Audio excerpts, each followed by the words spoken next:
నమస్కారం. వనవానికి స్వాగతం. ఈరోజు వార్తలలోని ముఖ్యాంశాలు. పోలవరం జిల్లా ఎస్పీ ఆదేశాల మేరకు గంజాయి అక్రమ రవాణాపై ఉక్కుపాదం మోపుతున్న పోలీసులు బుధవారం రంపచోడవరం మన్యం ప్రాంతంలో భారీ ఎత్తున గంజాయిని స్వాధీనం చేసుకున్నారు.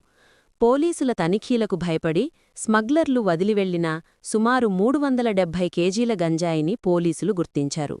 ఈ ఘటనకు సంబంధించిన వివరాలను రంపచోడవరం సీఐ సన్యాసినాయుడు వెల్లడించారు. జిల్లా ఎస్పీ ఆదేశాలు, రంపచోడవరం డీఎస్పీ పర్యవేక్షణలో గంజాయి రవాణాను అరికట్టేందుకు విస్తృతంగా తనిఖీలు చేపట్టినట్లు ఆయన తెలిపారు. ఇందులో భాగంగా ఎక్కడికక్కడా చెక్పోస్టులు ఏర్పాటు చేసి వాహనాలను క్షుణ్ణంగా పరిశీలిస్తున్నామన్నారు.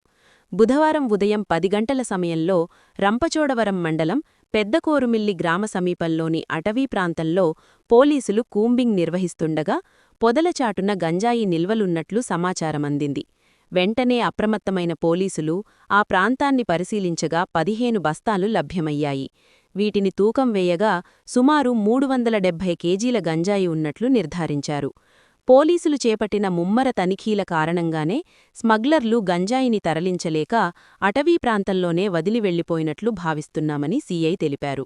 ఈ గంజాయి రవాణాకు పాల్పడిన వ్యక్తులను గుర్తించి త్వరలోనే అదుపులోకి తీసుకుంటామని వెల్లడించారు. గంజాయి అక్రమ రవాణాపై ప్రత్యేక దృష్టి సారించామని, ఇలాంటి చట్టవ్యతిరేక కార్యకలాపాలకు పాల్పడేవారిపై కఠిన చర్యలు తీసుకుంటామని హెచ్చరించారు. ఈ దాడుల్లో సీఐ సన్యాసినాయుడుతో పాటు రంపచోడవరం అదనపు ఎస్ఐ భూషణం, ఇతర పోలీసు సిబ్బంది పాల్గొన్నారు. అడవిలో పారిపోయి వెళ్ళిపోయింటారు. అక్కడ అడవి జరిగిద్దన్నారు కదా.